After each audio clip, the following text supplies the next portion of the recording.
இந்த இடத்துல ஒரு குறை என்னன்னா சாப்பாடு கிடைக்காது, தாகத்துக்கு தண்ணி டீ எதுவுமே கிடையாது. பக்கத்துல சின்னமனூர்ங்கிற ஒரு ஊர் இருக்கு, அங்கேருந்து எல்லாம் வேணா வாங்கிட்டு வரலாம். ஆனா போனோம்னா எதுவுமே பசி எடுக்கல, எதுவுமே நடக்கல, டைம் போறது தெரியல. ரொம்ப என்ஜாய் பண்ற இடமா இருக்கு.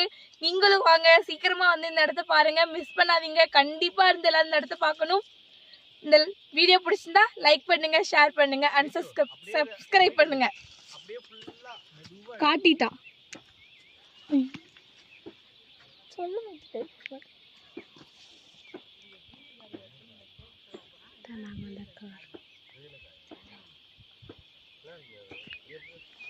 இப்ப நம்ம பாக்குறது ஃபுல்லாவே தேயிலை தோட்டம் தான்.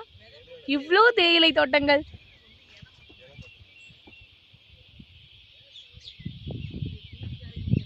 நம்ம டீன்னு ஒரு சின்ன விஷயத்த சொல்லிடுறோம், ஆனா டீ தயாரிக்கிறதுக்கு இவ்ளோ பெரிய தோட்டம், இவ்ளோ வேலை இருக்குது.